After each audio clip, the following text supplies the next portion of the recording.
My name is Amir Khan, Sunni Muslim background. Why I left Islam? Three major issues. Main reason was the morality. For example, in Quran 4:34, it says to beat your wife. And second was the 12178, which says that if somebody kills your slave, you kill their slave. If somebody kills a female, you kill their female. The third is like the Quran 5:38, which says to cut off hands from thieves. Another one is where they say it's halal to have sex slaves and can have it, but it never condones it. And the second was, which was not actually my major issue with Islam, right? The scientific issues, because the book claims to be from written by God Himself. I think it ups to much more scrutiny than any other book out there. Like, it has errors, like I mentioned here, that there are two different verses, two different places where it allows cousin marriage, and on top of that, their own the model human being, according to this book given by God, also married his own cousin, first cousin. So what kind of example are you setting? Terrible. I mean, in Pakistan, that's what happens. A lot of people have, I've seen in from my eyes, like, so many people have genetic issues because of this main reason. So the third point is the history.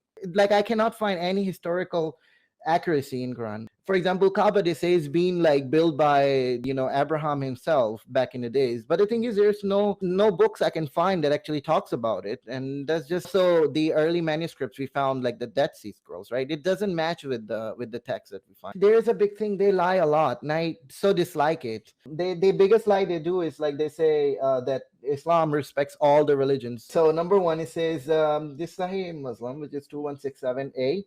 So do not greet Jews and Christians before they greet you. When you meet any one of them on the roads, force him to go to a narrowest part. Let's say for just for those people, then should say, do not do it to all of them. Just do it to these people who are mean.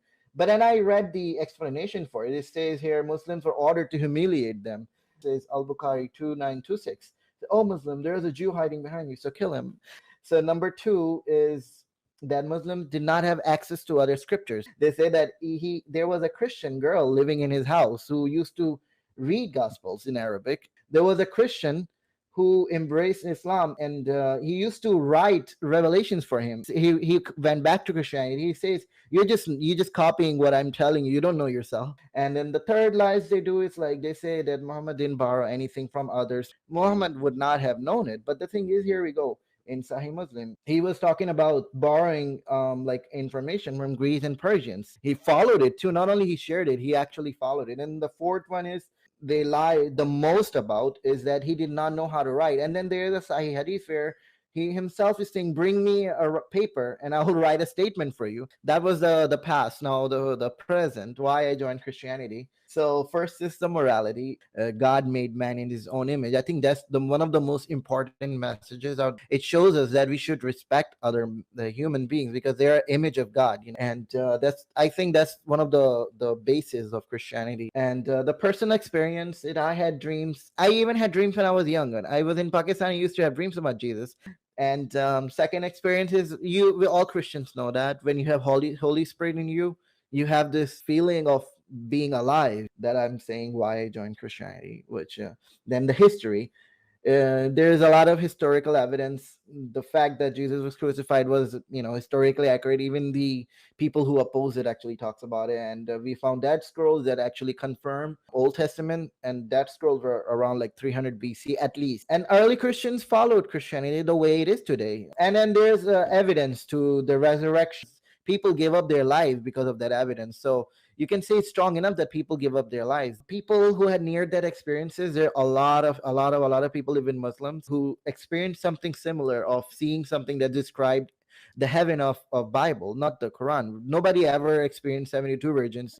Yeah, and the third evidence is the impact on Western civilization. It was based on Christianity and how it transformed from all those barbaric people back in the days on it. So moral values of Christianity, they were against slavery. There are verses like Exodus 21:22, which says that you can only keep a slave for 6 years. Leviticus 25:39 tells people to not make slaves someone work as a slave. And Timothy 1:118 makes it sin to be a slave trade. And Corinthians 7:23 discourages people as God already paid the price, saying that, no, you cannot put a price on a human being. Philemon 16 Hmm. discourages slavery, saying like instead of making slave, be friends. Yeah, Galatians 3:26 says that there is no slave. There's just, it says that there's no male, female, there's no slave or free man. There's everybody's one in Christ. Nice name. Christians were the first people in history to oppose slavery systematically. Early Christians purchased slaves in the market simply to set them free. Later, in the 7th century, blah blah blah, under the influence of his Christian queen, became the first kingdom in history to begin process of outlawing slavery. In 1200s, back in the days. And Thomas, who was also Christian Aquinas, declared slavery a sin. Then the second point is, when I'm talking about the moral values, it put much impact on the marriage. The church leaders should have one wife. Corinthians 7:1 says, Paul states a man is to have his own wife and not any other woman. A woman should have his own husband.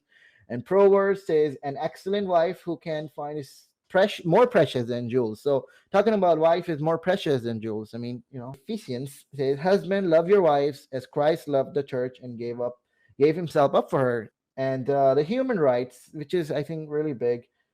And Matthew 7:1 says, judge not that you be judged. Luke 7 says, again, same thing. Condemn not and you will be condemned, and forgive and we will be forgiven. I think these are really important because it kind of puts the human rights, other than the slavery itself, that, you forgive people. You don't take them as like your enemies or something. And then, Hmm. well, which it goes to John 18. Jesus protected a woman being condemned for infidelity. Everybody knows that. Mary, right? Magdalene. And Matthew say, love your enemies. This is really important too in Christian theology. And pray for those who persecute you. I'm comparing it to cutting hands of your thieves. Now, here it's more like you re-educate them. You say, let the thief no longer steal, but rather let him labor. So it's for him doing honest work with his own hands. He actually talks about hand as if he knew it that the verse is coming. Share with anyone in need. He may have something to share with anyone, which is really important. Yes, that's really true. If somebody's thief, doesn't mean he's a terrible person. He could be doing it out of really necessity. You can teach him to not do it. Owen Chadwick says, History of Christianity, in his books, History of Christianity, say the teachings of Jesus, such as parable of Good Samaritan, are among the most important sources of modern notion of human rights and welfare commonly provided by governments in the West. So well-being shows, this is the evidence that we're looking for, that the countries that the Christianity actually had the big hold on and who actually practiced Christianity prospered. And the top countries on the bottom, which is like 91, is the Pakistan, where I'm from. Again, the percentage of world religions is, of course, this is an important point. Let me tell you why. See, Christianity is the biggest, and see, the Judaism is not even mentioned because it's so small. There's a reason behind it, because majority of Jews convert into Christians because they saw this is the right religion. Unlike Hmm. other type of religion that still is not, as big as, and it's been 2000 years since Christianity, and it still is big, right? And then after 600, Islam came. If it was a true religion, most people, just like they converted from Judaism to Christianity, it would have converted from Christianity to Islam. It did not happen, and hopefully it doesn't happen. If it happens, then Jesus is coming back. My personal experience that I mentioned, again, I had dream and experience as a Holy Spirit. Holy Spirit, everybody knows how it feels. History, that was the third point why I joined Christianity, is because of the history. Is so important that Dead Sea Scrolls that God sent us to us matches to our, especially the one that my favorite verse is the Isaiah 9:6. I know if you read that one, where it Hmm. says that the son will be born and it will be mighty God. And who is this mighty God? And also it disproves Islam, because a lot of the stuff that's in the Old Testament doesn't work with Islam. The prophecies doesn't work. So it kind of, to me, is, this is something that was before Christianity. So during Christianity, whatever Christians had during the time of Jesus was this. And Hmm. history crucifixion is undoubtable. There has been proven. There's so many evidence, like people, historians, even non-Christian, Gerd something, Ludman. He said the consequence is indisputable. His crucifixion is indisputable. These are all atheists. They don't like Christianity. They're against Christianity, and they're saying this. And there's this guy Dominic Crossan. It say is Jesus was crucified as sure as anything historically can ever be, since both Josephus and Tacitus agree with the Christian accounts on at least that basic fact. So his Jesus' crucifixion is undisputable. They're non-Christian, they're Jews who write about it. If it was not something that happened, or it was something like somebody else would replace, they would have known, they would have talked about it, that it wasn't like the right person. It says that one of the most certain fact of history is that Jesus was crucified of Roman perfect, because the thing is, the way it was done, it cannot be somebody else. It just doesn't happen. This is something you're just, again, you're pushing it, another point of history hit. We found stories from Bible that was verified, like a house of David carved. The stone face is the expression house of David. This still affirms that united monarchy under King David existed in history. And the Misha stele, that's another thing we found, is from 800 BC. That's also was in Bible, but it refers to Yahweh on it, which is another thing. I'm saying this Yahweh is so important, because if Islam does not talk about Yahweh. And then we found this cylinder, again, really, really old stuff, right? Indeed, we can now understand the meaning of Daniel most precisely. Now it says, now if he can read the writing and make known to me his interpretation, you shall be clothed with purple and have change of gold, blah, blah, text. So another, this box, its discovery was made and shook biblical scholars and archaeologists alike. In the Peace Forest section of Jerusalem was discovered a burial cave containing 12, whatever the word is, one of them being now other than that of Caiaphas, the high priest who presided in the trial of Jesus. And then this stone found at Roman amphitheater rock, the Scorley Road, the block which was once used as dedication stone of a nearby temple, is now used for seating at the local amphitheater. Had an extraordinary inscription. It read Tiberian, whatever. Those scholars who question existence and the gospel accounts generally were silenced with this amazing discovery. Now, another big point is again, I mentioned it at the beginning, the evidence for resurrection, which is that there's a strong evidence. The tomb was found empty. There's a lot of records of people who claim that it was empty. The disciples of Jesus were taken off guard by his arrest, and that they spent, and also they were really scared. The disciples, they did not want to believe in it. They say it's all a lie. They were just going around trying to hide. Now the thing is, something happened that made them come out and accept it. Something happened, and they say we would die because we're not afraid anymore, because they believe in something that they did not believe in it, right? Which was the resurrection. I mean, that's a big evidence that why would somebody who was afraid to die, now all of a sudden Jesus was not resurrected, we would be probably either Jews or maybe Muslim, worst. And second one is the near death experience, the evidence. Now, I'm not saying by itself it's important. And other cultures, there were other cultures that reported the Jesus impact. For example, Babylonian Talmud, Josephus, which is a bit disputed, and Lucian, they all reported about Jesus. And the third point, which is no 1 2 3 4 points, which I mentioned before too, the impact of Western society, which is really important because other religions do not provide any kind of evidence like this. The Western society has the best moral compass and human rights that's ever been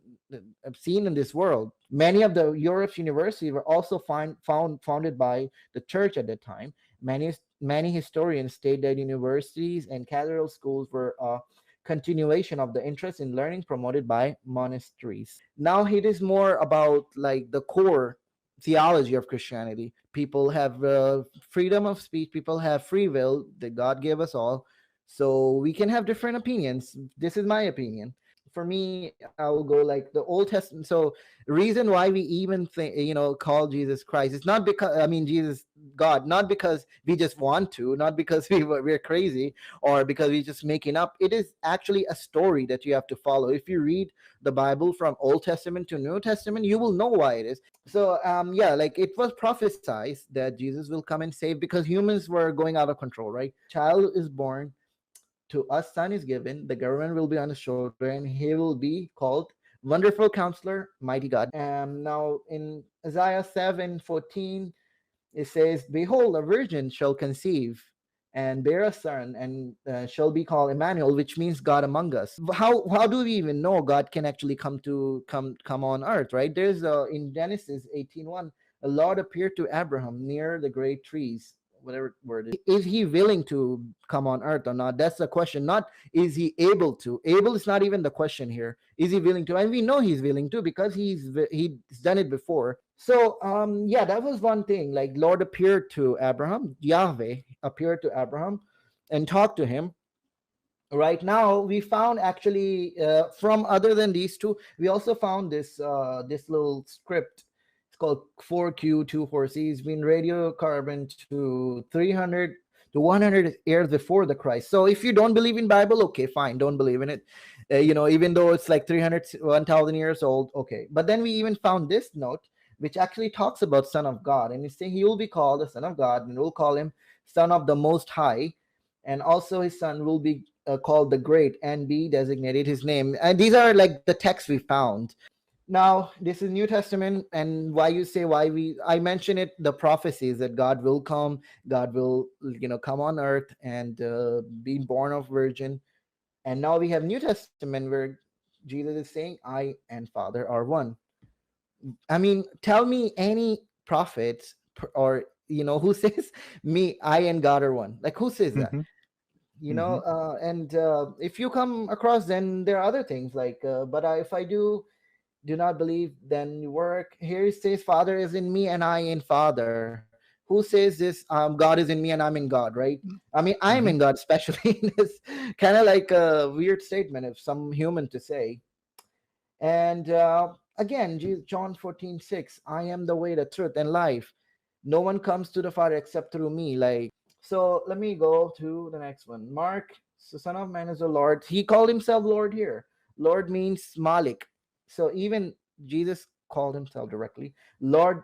The Son of Man means man like, that's another thing. The wording is like a translation can be a little bit ambiguous to people. Son of Man, what the heck is that? Well, a literal meaning, what I read is like kind of like man like or human like. So God is coming in a human form. That's why it's called Son of Man. And again, he says, I am the Alpha and the Omega. This is actually the attribute of God. Like, I'm the start, I'm the end, I am, and who is and who's to come, and Almighty. I mean, Almighty. How clear can it be? Even when I was a Muslim, honestly, when I read Bible, I see, yes, Jesus does say it. Come on, you can, and nobody else can say these statements. Sorry, John said that. Now I actually messed up a little bit, but there was a whole verse where Isaiah prophesies that there will be a person like a prophet. So he was the prophet. John is the prophet. John is the messenger. John is the one who is the last prophet to come, who announces the coming of the Lord, coming of the Mm-hmm. God on earth. That's where it makes sense too, like why it would end here, because God is coming to the earth to for people. And again, so that same verse starts with, Father, glorify me in your presence with the glory I had with you before the world began. Like if it's just a human being, tell me why, before the world began, what kind of glory, what kind of glory he had. Was he just sitting eating like food or what with God? Like, what is he even talking about? You have to explain it to me. Take me back to the formal glory, meaning he is God. He, at the moment, he's humble. He wants to, he will be back to being the Almighty. That in Genesis, these are the references to the Old Testament that happened later. So here, when Lord appeared to Abraham, that was in context to when Jesus said that your father Abraham rejoiced at the thought of seeing my day. He saw it and he was glad. Now, what kind of human being can meet Abraham? Like, it isn't. And actually, that's the reason why Jews, or why those Pharisees, they were so mad at him, not because of him claiming to be prophet, that him claiming to be God. They thought that was the biggest blasphemy, because there were so many people who were claiming prophethood, but Jesus said, "I'm God." Like, because they see, the here's a point: they did not punish John, right? They did not say, John, you're criminal for claiming to be prophet. Think about it. Like, if John was claiming prophethood, he was not crucified, and Jesus came, and if, according to a lot of people, say he was just a prophet, right? If he just claimed prophet, why give him such a death, such a terrible death, right? It was really pain. It was designed to be excruciating pain. It was designed to be the one of the worst kind of punishment that there is, that you have seen. And then they were mad that, how can you have seen Abraham? Are you crazy?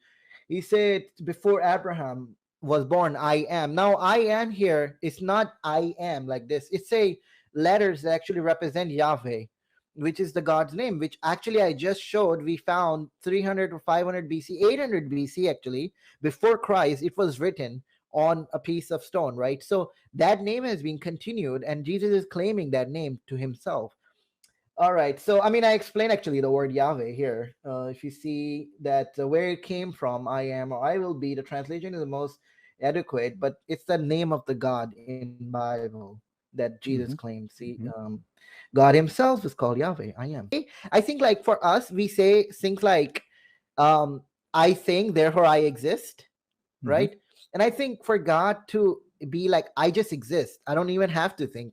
God just exists. God is." You know, it's Right. kind of like, for us to exist, we have to think. God doesn't have to do anything. He just exists. He's the very fabric of existence himself. And God said, we made man in our image. And also, we know God does not have an image. So what image he was talking about? He was talking about Jesus' image, which he, I don't know how it works, maybe designed it way ahead, but we were made in Jesus's image, which is, God's image to the world. 115, it says he's the images of the invisible God, right? So, if you want to, like, think of God, you can be like, I don't know how God looks like, I don't know. You can, and now you can relate to God. So yeah, now he says here, whoever seen me has seen the Father. Again, like, if you take one by one, you can criticize it, but then all together becomes a huge case that you cannot deny. And Christ, who is the image of God, Jesus says, "Who have seen me has seen the Father. If you had known me, you would have known my Father also. From now on." So they were asking, say, "Hey, show us God." He say, "You've seen me, you've seen the God," right? Yeah, here's another one. Yeah, so people say, like, how does it work? How can God be Jesus and God Himself? First off, I don't know if most people have studied theory of special relativity. I studied a little bit in my college, right? Now it's really complex, right? I mean, it shows you how, I actually played the video where the Hmm. energy and mass are same things, but they are manifestation of same thing, which is, this is just a little bit of physical universe that we cannot understand. And you're trying to understand God. Like, this is blasphemy to me personally, to say I can understand God so easily. I mean, come on. First of all, if you cannot explain one part of God's doing, how can you?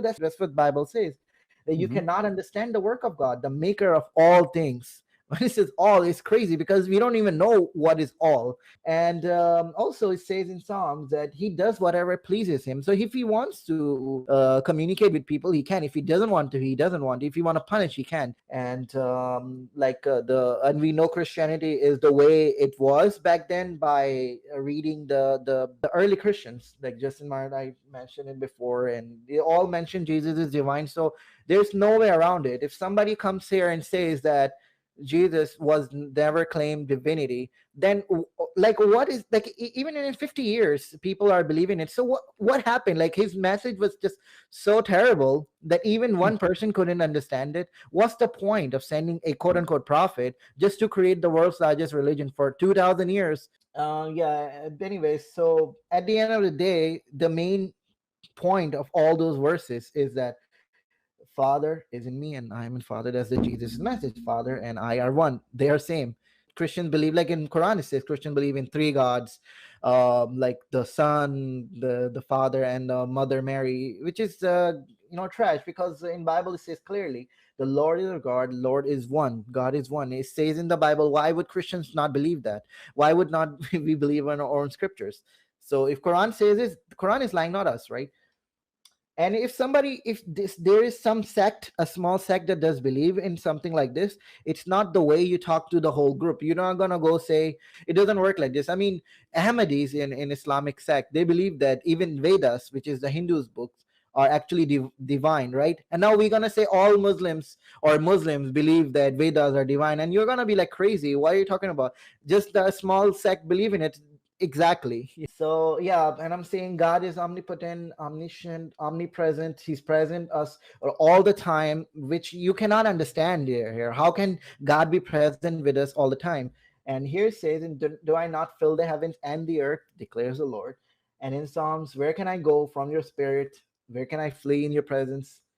I ascend to heaven, you're there." It's you're everywhere. God is everywhere. God exists in the very thread of the universe existence. God is existence. Coming as human in Jesus is not something crazy. It's not something extraordinary for God to do. He exists everywhere anyways. He's right now amongst us. So now I was trying to give an example of like how this idea kind of. So if you see there's an ocean right in front of you, and you take a glass and you pour a little bit water and put it in a glass, you're not going to say that this water in the glass is all of a sudden different than the water in ocean, right? They're both ocean. Even though you're able to contain it, it's still water is same altogether. So that's one of the example I would say. Like the water, the ocean is water. Ocean is water, glass is water. They're separate. You can even see in the glass, but it doesn't mean that it's different than the ocean water. Anyway, so my point is, so if some parent can use a puppet to talk to their children, and or a child, right? And it doesn't mean that the parent and the puppet are two different things. Anyway, so this is a bit more like a tinfoil hat stuff. So this is one of those numbers evidence like the Quran shows. I'm just trying to show that. I mean, anybody can make those kind of claims, that evidence. So this is not something to be taken seriously. It is, that's why I wrote tinfoil hat stuff, where you have like evidence about like some number is there, some word is there. So here, Trinity is found in nature, as if God is trying to communicate to us that Trinity can exist even on earth, right? So earth, we have sun, moon, and earth. They all are important for us. Like sun gives us energy, moon gives us tides, and earth is where we live in, so they impact our lives. And atom has proton, neutron, and electron. They're all, let's three particles, but they're three subatomic particles, and they make an atom. So one atom, three parts. States of matter. There are three states of matter: a solid, gaseous, and liquid. So see, trinity exists in world. Like matter is one, but it can have three forms. Human being, even we have three aspects of us: a mind, body, and soul. So one person exists in mind, body, and soul. That makes one human. Colors, there are like three primary colors: red, yellow, and blue. There are three secondary colors: orange, green, and violet. Whoa, amazing evidence. So yeah, space is made up of space is 3D, three-dimensional, which because of the thermodynamic quantity called Helmholtz free energy density. And time is hour, minute, and second. Amazing, isn't it? And like our dates, we have year, month, and days. A family consists of parent, child. Yeah, two parents, father, mother, and a child, or children. It makes a family: father, mother, children. And meaning of life, according to philosophy, is there are three meanings of life: distinguishing coherence, purpose, and significance. These three main. I read it in actually an article in psychology, and we require three main things: food, water, and air. And list goes on. I have a huge list of this tinfoil head stuff, but I'm not gonna mention it. Is just to mock the people. No, no mocking, but just to tell, like, dude, these are not the type of thing that you should go for. These are something that we just feel that this is something. When we see in a cloud, we can see a face. It does not mean there's a face there. So yeah, with all that presentation, this is my favorite verse from Bible, which is: love is patient, love is kind, it does not envy, it does not boast, it is not proud, It does not dishonor others. It is not self seeking. It is not easily angered. It keeps no records of wrongs. Love does not delight in evil, but rejoices with the truth. It always protects, it always trusts, always hopes, always preserves. Love never fails. I think that was my, like, even when I was Muslim, I actually read it online somewhere and I fell in love with this verse. I used to use it without knowing that it's from the Bible. I thought this is one of the most perfect way to explain what love is. So yeah, and with that, this is the end of my presentation.